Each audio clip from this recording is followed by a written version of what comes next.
மலர்களில் தேனை தேடி மல்லிகை பூவை சூடி உலகை நான் வளம் வந்தேனும் விழிப்பார்வையா. காற்றில் கலந்த கவிதைகள் அப்படின்னு இந்த ஒரு அழகான ஒரு தலைப்புல இந்த புத்தகம் எழுதியிருக்கிறாங்க. இதுல வந்து பாத்தீங்கன்னா மொத்தம் 13 கவிதைகளும் ஐயாவை தூண்டிய பெரிய இலக்கியவாதிகளின் வார்த்தைகளும் அதில் இடம்பெற்றிருக்கிறது. இதுல காற்றில் கலந்த கவிதைகள் அப்படின்ற அந்த அழகான ஒரு சொற்றொடர் மனதை வருடுவனவாக இருந்தது. ஏற்கனவே ஐயாவின் முதல் புத்தகம் வள்ளுவரும் சத்திய சோதனையும் அப்படின்ற ஒரு புத்தகம், அதை வந்து எனக்கு மகிழ்வர் மன்றத்தில் வச்சு கொடுத்தாங்க. கொடுத்துட்டு இதை படிச்சுட்டு சொல்லுங்க அப்படின்னு சொல்லியிருந்தாங்க. என்னுடைய வேலைப்பளுவின் காரணமாக அதை படிக்கவே முடியல. அந்த புத்தகத்தை அதுக்காகவே என் கண்ணு முன்னாலே வச்சிருப்பேன். எப்படியாவது இதை படிச்சுட்டு நம்ம சொல்லிடணும், அதனால நம்பர்லாம் தேடி பிடிச்சி எடுத்து வச்சிருந்தேன், எழுதி வச்சிருந்தேன். ஆனா அது முடியாத சூழ்நிலையாவே ஆயிடுச்சு. இப்போ பாக்குறப்பெல்லாம் நினைப்பேன், எல்லா இடத்துக்கும் பாக்குறப்பெல்லாம் ஐயா வந்து இருக்குமோ, ஐயோ நம்ம படிக்காம போயிட்டோமே, அந்த புத்தகத்தை வாசிக்காம போயிட்டோமே அப்படின்ற ஒரு இது இருந்துச்சு. அதுக்கு வந்து கண்டிப்பா இந்த புத்தகத்தை நம்ம வந்து கண்டிப்பா ஒரு திறனாய்வு பண்ணிடணும், எப்படி எழுதியிருக்காங்க நம்ம வாசிச்சிடணும் அப்படின்னு சொல்லிட்டு இதை கேட்டு நான் வாங்கி இந்த புத்தகத்தை நான் படித்தேன். ஆனா இதுல பாத்தீங்கன்னா உண்மையிலேயே வந்து காற்றில் கலந்த கவிதைகள் தான். இதுல வந்து நம்ம ஒரு 13 கவிதைகள்னு சொல்றோம், படிக்க படிக்க வந்துகிட்டே இருக்கு. எவ்வளவோ தகவல்கள், நிறைய தகவல்கள் வந்துகிட்டே இருக்குது. அதாவது எப்படின்னா ஒரு பொருத்தமான தலைப்புன்னு சொல்லலாம். காற்றில் கலந்த கவிதைகள் ஐயா சொன்னாங்க, வானொலியில ஏற்கனவே இக்கவிதைகளை பற்றி பேசப்பட்டிருது, அதுதான் வந்து எழுத்துக்களாக நூலாக நம்ம இப்ப வெளியிடுறோம் அப்படின்னு சொல்றாங்க. ஆனா இது எப்படின்னா நம்ம ஏற்கனவே நம்ம தமிழ் கூறும் நல்லுலகில நாம் அனைவரும் அறிந்த ஒரு மேற்கோளாக காட்டப்பட்ட பல்வேறு வார்த்தைகள், ஒரு சொற்றொடர்கள், சிறந்த ஒரு ஒரு எப்படி சொல்றதுன்னா பழமொழிகள், இதெல்லாம் வந்து மேற்கோளா காட்டி அதுக்கு சான்றுரைக்கும் விதமாக மிக அழகான ஒரு கவிதைகளை வந்து போத்திராஜ் ஐயா வந்து படைச்சிருக்காங்க. படிக்க படிக்க வந்து மேலும் மேலும் படிச்சுக்கிட்டே இருக்கலாம். அதாவது நம்ம தமிழையா சொன்ன மாதிரி ஒரு மாணவ சமுதாயத்திற்கு ஒரு தேவையான ஒரு புத்தகமாக இதை வைத்துக் கொள்ளலாம். ஏன்னா வெற்றி படிக்கட்டுகள் அப்படின்ற முதல் கவிதையில நிறைய வெற்றிகளை பத்தியே பேசுறாங்க. வெற்றி பெறணும்னா நீ எப்படிலாம் கடினமா உழைக்கணும் அப்படின்றத பத்தி நிறைய விஷயங்களை பேசியிருக்கிறாங்க. அதுல வந்து பாத்தீங்கன்னா எனக்கு படிக்க படிக்க அப்படியே அந்த வெற்றி பெற வேண்டும் என்ற எண்ணம், ஏற்கனவே வந்து சார் ஐயா வந்து சொல்லியிருக்கிறாங்க, வெற்றியாளர்கள் எல்லாமே பண்பாளர்கள். அதுல ஒரு வரி வருது, வெற்றியாளர்கள் எல்லாம் பண்பாளர்கள் அப்படின்னு சொல்றாங்க. நம்ம வந்து யோசிச்சு பார்த்தோம் அப்படின்னா இந்த உலகிலே வெற்றி பெற்ற அனைவருமே ஏதேனும் ஒரு பண்பிலே சிறந்தவர்களாக இருக்கிறார். இந்த உலகிலே வெற்றி பெற்றவர்கள் அனைவரும் ஏதேனும் ஒரு பண்பிலே சிறந்தவர்களாக இருக்கிறார்கள். ஒன்று கடின உழைப்பாக இருக்கலாம், தொடர்ந்த முயற்சியாக இருக்கலாம், நல்ல ஒரு மனதினை படித்தவர்களாக இருக்கலாம், உதவி செய்தவர்களாக இருக்கலாம், கடவுளின் ஆசி பெற்றவர்களாக இருக்கலாம், தாய் தந்தையரை ஒழுங்காக பராமரித்தவர்களாக இருக்கலாம். அதன் ஆசிதான் அவர்களை சிறந்த பண்பாளர்களாக வெற்றியாளர்களாக உருவாக்குகிறது. அதை ஐயா அவர்கள் வந்து எழுதினோன்னு எனக்கு ஒரு டக்குன்னு தோணுச்சு, வெற்றியாளர்கள் பண்பாளர்கள் தான். அப்ப வெற்றியாளர்களை எல்லாம் என் மனதில அதை நான் யோசிச்சு பார்த்துக்கிட்டேன். ஆமா, இவங்கெல்லாம் இதெல்லாம் செஞ்சிருக்கிறாங்க, எந்த பண்பிலே சிறந்தவர்கள், எதுலாம், அப்ப அதனாலதான் அவங்க வெற்றி அடைஞ்சிருப்பாங்க, சாதனையாளர்களா இருக்கிறாங்க அப்படின்ற ஒரு மனசு வந்து டக்குன்னு தோணுச்சு. அப்புறம் பாத்தீங்கன்னா கெட்ட பின் ஞானி போல என்றும் தோல்விக்கு பின்னே வெற்றி. கெட்ட பின்னா அதாவது பல்வேறு செயல்களை செஞ்சிருவோம், செஞ்சுட்டு கெட்டு போன பிறகுதான் அந்த ஒரு ஞானம் வந்து நமக்கு பிறக்கும். ஐயோ இப்படிலாம் நம்ம பண்ணிருக்கவே கூடாது அப்படின்னு கொஞ்சம் ஒரு 40 வயசு கடந்த பிறகுதான் நம்ம யோசிக்க ஆரம்பிப்போம். அத மாதிரி பல தோல்விகளை பெற்ற பின்புதான் வெற்றி வரும் அப்படின்னு சொல்லி ஒரு மிக அழகான ஒரு செய்தியை வந்து நமக்கு சொல்றாங்க. அது வந்து நரிச்சுன்னு அப்படி ஒரு குத்துற மாதிரி இருந்துச்சு. அதாவது எப்படின்னா நான் வந்து சாதாரணமா வந்து கல்லூரிக்கு போயெல்லாம் படிக்கல. ஒரு 12ஆம் வகுப்பு, குடும்ப சூழ்நிலை, பள்ளிக்கு செல்ல முடியாத, அதாவது கல்லூரிக்கு செல்ல இயலாத ஒரு நிலை. ஒரு 9 நான் என் கூட பிறந்தது வந்து 8 பேர், என்னையும் சேர்த்தா 9 பேர். அப்ப எப்படி கல்லூரிக்கு அனுப்புறது, அந்த ஒரு கடினமான சூழ்நிலை. அப்போ வீட்டுல வந்து நம்ம அப்பெல்லாம் வந்து நம்ம கோவில்பட்டி மண் எப்படி கரிசல் வட்டாரம் இலக்கியங்களுக்கு பெயர் பெற்றதோ அத மாதிரி தீப்பெட்டிக்கும் பெயர் பெற்றது. அந்த தீப்பெட்டி தொழில நாங்கெல்லாம் அந்த காலத்துல உட்காந்து எல்லாரும் வேலை பார்ப்போம். அப்படி வேலை பார்த்து ஒரு 600 ரூபா சேர்த்து வச்சு படிச்சதுதான் முதல்ல பி லிட்ரேச்சர் தமிழ். அப்புறம் அப்படியே எம்ஏ வந்து கல்யாணத்துக்கு அப்புறம் படிச்சது எம்ஃபில், இப்ப பிஹெச்டி, அப்புறம் நெட்டு. அந்த பேராசிரியர் தகுதி தேர்வு எழுதும் பொழுது உள்ள கடினமான நேரங்களை ஐயாவின் வரிகளை வச்சு டக்குன்னு எனக்கு ஒரு ஞாபகம். பல தோல்விகளை கண்ட பின்புதான் நமக்கு வந்து என்ன செய்யுது அப்படின்னா ஒரு வெற்றி கிடைக்குது. அந்த வெற்றி வந்து சும்மா நம்ம பாட்டுக்கு சரி இந்த ஃபர்ஸ்ட் டைம் நம்ம தான் தோத்து போயிட்டோமே, ஏன் சும்மா இருக்கணும், நம்ம மாட்டுக்கு விட்டுருவோம் அப்படின்னு சொல்லிட்டு விட்டுட்டோம் அப்படின்னா வெற்றி எல்லாம் கிடைக்க போறதே கிடையாது. அந்த வரிகளை ஆணித்தரமாக சொல்லியிருக்கிறாங்க. அப்புறம் பாத்தீங்கன்னா முன்னேற துடிப்பவனுக்கு முட்டுக்கட்டைகள் எல்லாம் தூள் தூளா போயிடும். முன்னேற துடிப்பவனுக்கு முட்டுக்கட்டைகள் எல்லாம் தூள் தான். அவன் அதை சுற்றி உள்ள சாக்கு போக்குகளை எல்லாம் எவனும் சொல்றதே இல்லை. வெற்றி பெற்றவன் எப்பொழுதும் சுற்றி உள்ள வாய்ப்புகளை மட்டுமே தேடுகின்றான், தடைகளை தூள் தூளாக ஆக்குகின்றான். அதெல்லாம் ரொம்ப அழகா எழுதியிருக்கிறாங்க.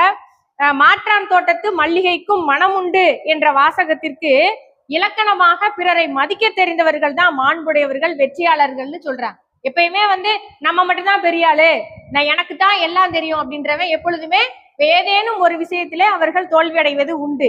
அந்த மாற்றான் தோட்டத்து மல்லிகைக்கும் மனம் உண்டு அப்படின்னு நினைக்கிறவங்க எல்லாம் கண்டிப்பா வெற்றியாளர்களா இருக்கிறாங்க அப்படின்னு மிக அழகாக சொல்லியிருக்கிறாங்க. வெற்றியாளன் அடிபடுவானே தவிர அழிய மாட்டான்னு சொல்றாங்க. எப்பயுமே பாத்தீங்கன்னா வெற்றியாளன் அடிபடுவான், கண்ட இடத்துல எல்லாம் அடிபடுவான், பேச்சு வாங்குவான், எல்லாமே செய்வான், ஆனா அழிஞ்சு போக மாட்டான். கண்டிப்பா அவன் முழிச்சு வந்துருவான் அப்படின்றத. அப்ப எவ்வளவு அவருடைய வாழ்நாள் காலத்துல ஓய்வு காலத்துல பூரா நீங்க வந்து சும்மா இருக்காதீங்க, ஏதாவது உழைச்சுக்கிட்டே இருங்கன்னு எழுதியிருக்கிறாரு. அப்ப என்ன அர்த்தம்னா அவருடைய ஓய்வு காலத்திலையும் ஏதேனும் ஒன்றை யோசிச்சு சமுதாயத்திற்கு ஏதேனும் சொல்ல வேண்டும் நினைக்கிறதுனாலதான் அவர் அப்படி சொல்றாரு. அதாவது வெற்றியாளன் எல்லாம் வந்து அழிஞ்சு போக மாட்டான் அப்படின்ற மாதிரி ரொம்ப சொல்றாங்க. அதுக்கப்புறம் பாத்தீங்கன்னா இன்றைய சூழ்நிலை சமுதாயத்தை வந்து சொல்றாங்க, இலவசம் இலவசம் என்று எவனும் தன்வசம் இல்லாமல் திரிகின்றான். இன்னைக்கு கால சூழ்நிலைய பாத்தீங்கன்னா ஒருத்தங்க சொல்றாங்க 8000 ரூபாய் கொடுக்குறோன்றாங்க, 2500 மாத்துவோன்றாங்க, ஃப்ரிட்ஜ் ஃப்ரீங்கிறாங்க, என்னென்னமோ சொல்றாங்க, டோக்கனே உங்களுக்கு கொடுத்துருவோம், நீங்களே இப்ப எல்லாமே பர்ச்சேஸ் பண்ணிக்கோங்க அப்படின்றாங்க. அப்ப இலவசம் இலவசம் என்று தன்வசம் தன்னையே இழந்து போகிறான். அப்ப அந்த சமுதாய கருத்துக்களை மிக தெளிவாக ஐயா வந்து எழுதியிருக்கிறாங்க. சுட்டெரிக்கும் ஆசைகள் தான் சாதனையின் தொடக்கம். இப்ப வந்து நம்ம வந்து பல்வேறு விஷயங்களா வெற்றியாளர்களை நம்ம வந்து சொல்லலாம். வந்து நமக்கும் ஒரு ஆசை இருக்கும், நம்ம பிள்ளைய வந்து எப்படியாவது ஒரு கலெக்டர் ஆக்கியே தீரணும் அப்படின்ற ஒரு ஆசை. அந்த சுட்டு எரிக்கும், அந்த ஆசை வந்து பக்கத்துல வந்து சுடுவோம், சுட்டா மட்டும்தான் அந்த ஆசையை வந்து நம்ம நிறைவேற்றுவோம்.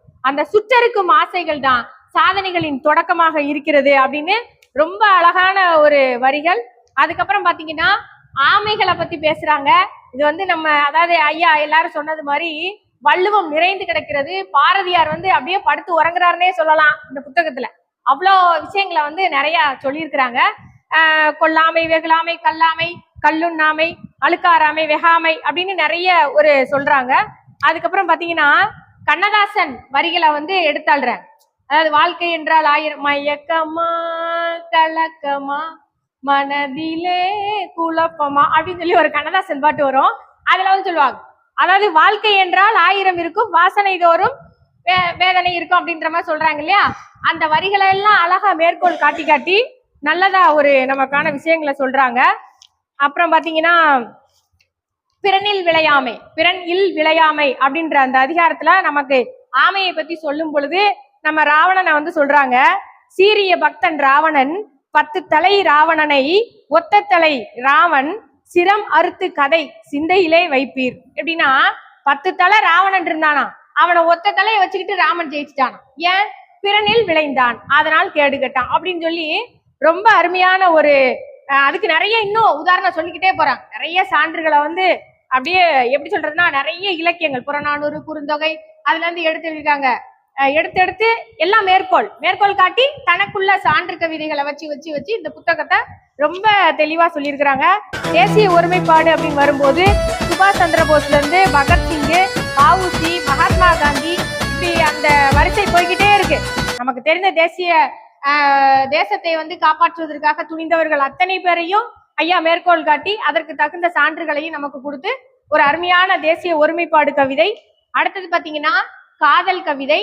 காதல் வந்து பாத்தீங்கன்னா நம்ம குறுந்தொகையை வச்சு சொல்றாங்க, செம்புலப்பெயல் நீர் போல அன்புடை நெஞ்சம் தான் கலந்தனவே அப்படின்னு வரும்ல, அதை வச்சு பாலோடு தேன் கலந்த பனிமொழிவாய் எயிறு நீர் என்பர் அப்படின்னு சொல்றாங்க. அப்புறம் இதுலயே பாத்தீங்கன்னா ஒரு நகைச்சுவை உணர்வு. என்ன சொல்றாங்கன்னா, அண்ணனும் நோக்கினான் அவளும் நோக்கினாள். எங்க ராமாயணத்துக்கு போயிட்டாரு. பாலுண்டு, அதாவது பலன் உண்டு, இடையில் அவன் மாமனும் நோக்கினால் மருந்துண்டோ மானிடரே. அவங்க மாமனாரும் பார்த்துட்டாருன்னா இடையில மருந்து இருக்குமா, அடியை கொடுத்துருவாங்கல்ல. அதை வந்து ஒரு நகைச்சுவை உணர்வோடு ரொம்ப அழகா காதலை வந்து சொல்லியிருக்கிறாங்க. கம்ப்யூட்டர் யுகம், இன்றைய யுகத்துல காதல் எப்படி இருக்கு அப்படின்னா, கால் பதித்த பின்னே நாட்டில் காலாவதியான காதல் கசந்தேதான் போகிறது. காலாவதியான காதலாம், காதல் இன்னைக்கு இருக்குதா என்ன, காலாவதி ஆயிப்போச்சு அப்படின்றத அதை அழகா சொல்றாங்க. செல்போன் வருகையினால் அவை செல்லரித்து போனது. செல்லரித்து போனது உண்மைதான், உண்மையான காதல் எல்லாம் கிடையாது. அடுத்தடுத்த விஷயங்களுக்கு இன்றைய ஆளுக வந்து நகர்ந்துருதாங்க. அறிவாளிகளின் தற்காப்பு கேடயங்கள் நூல்கள் அப்படின்னு சொல்லி அறிவாளிகளின் தற்காப்பு கேடயங்கள் வந்து நூல்களாக, நம்ம நூல்கள் என்ற தலைப்பில் உள்ள கவிதையை அழகா ஐயா வந்து சொல்லியிருக்கிறாங்க. இதுல தமிழ் தாத்தா உவேசாவில இருந்து நிறைய தமிழ் அறிஞர்களை பத்தி நமக்காக சொல்லியிருக்கிறாங்க. அதுக்கப்புறம் பாத்தீங்கன்னா நாளைய விடியல்கள் அப்படின்னு சொல்லி எய்ட்ஸ் என்னும் உயிர்கொல்லி அப்படின்றத பத்தி சொல்றாங்க. அதுல பாத்தீங்கன்னா 14 ஆண்டுகள் வனவாசம், பதிவிரதன் பட்டம் ராமனுக்கு. 14 ஆண்டுகள் வனவாசம் போறாங்க. பதிவிரதம் பட்டம் யாருக்கு கிடைச்சது அப்படின்னா ராமனுக்கு கிடைச்சது. அசோகவனத்தில் அரக்கியரிடம் அகப்பட்டவளின் கற்பில் சந்தேகம். அப்ப அந்த எய்ட்ஸ் என்ற நோய், அந்த உயிர்கொல்லி வந்து உடம்ப மட்டும் கொல்றதுதான் உயிர்கொல்லியா? இல்ல, மனசை கொல்றதும் உயிர்கொல்லி தான். என்ன, ஏன்னா சொல்றோம்ல நம்ம, அந்த இமயத்தை தொடுவதெல்லாம் சாதனை இல்ல, மனிதனின் இதயத்தை தொடுவதுதான் சாதனை அப்படின்னு நம்ம சொல்றோம். அப்போ உயிர்கொல்லி என்பது என்னது அப்படின்னா, உயிரை மட்டும் கொள்வதல்ல, மனதை கொள்வதுதான். எங்க வந்து சந்தேகப்படுறானோ அங்கேயே உயிர் போயிருதுன்னு தான் அர்த்தம். அதுக்கப்புறம் வேற வார்த்தைகளே நமக்கு தேவையில்லை அப்படின்னு சொல்றாங்க. அதுக்கப்புறம் பாத்தீங்கன்னா கூறுகட்ட மாடு 7 கட்டு வைக்கோல திங்குமா அப்படின்னு அந்த ஒரு காதல் உணர்வை பத்தி சொல்றாங்க. ஒரு ஸ்பீடு, இளவட்டத்துல வந்து நான் என்ன வேணாலும் பண்ணுவேன் அப்படின்னு ஒரு ஸ்பீடோட இருப்பாங்கல்ல, அதெல்லாம் பத்தி ரொம்ப அருமையான ஒரு கவிதை. அதுக்கப்புறம் பாத்தீங்கன்னா ஒரு ஒரு மதம் சார்ந்தது. இன்னைக்குள்ள உலகத்துல பார்த்தோம்னா நிறைய மதம் இருக்குது, யார் வேணாலும் எந்த மதத்துக்கும் மாறலாம். அது வந்து தனிப்பட்ட மனிதனுடைய விருப்பம். அந்த மதம் மனிதனை மயக்கும் போதை பொருள்னு சொல்றாங்க. மதம் வந்து மனிதனை மயக்கும் ஒரு போதை பொருள். மதம் பிடித்த யானையை கூட அடக்கலாமா, ஆனா மதத்தில் மயங்கியவனை அடக்கவே முடியாது. என் மதம் தான் பெருசுன்னு நினைக்கிறவனை எப்பயாவது அடக்க முடியுமா?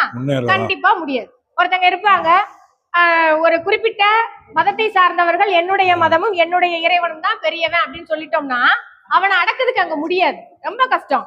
அப்ப அந்த மத விஷயங்களை பத்தி அழகா சொல்லியிருக்கிறாங்க. அப்புறம் இன்னொரு ஒரு மதம் சார்ந்த ஒரு விஷயம், பரமானந்தம் அறிவியல் தேர்வில் சிலுவை அடையாளம் போட்டு தேர்வை தொடங்கினான். ஏனென்றால் அறிவியல் எடுக்கும் டீச்சர் கிறிஸ்துவராம். எப்படி இப்படி அழகா யோசிச்சு, ரொம்ப உண்மையிலே அது உண்டு. எங்க காலேஜ்ல எல்லாம் ஒரு பையன் பாத்தீங்கன்னா ரொம்ப சேட்டக்கார பையன். அவன் வந்து பாத்தீங்கன்னா எழுதுவான், இப்படி ஒரு பேப்பர்ல எக்ஸாம் எழுதுவான். இந்த இடத்துல ஒரு கட்டம் போட்டுக்கிடுவான், இந்த இடத்துல ஒரு கட்டம் போட்டுக்கிடுவான், இந்த இடத்துல ஒரு குட்டி கட்டம் போட்டுக்கிட்டு அதுலயே குட்டி குட்டியா எழுதி வச்சுக்குவான். பெரிய கொஸ்டினா இருக்கும், எல்லா ஆன்சரும் அவனுக்கும் தெரியும்.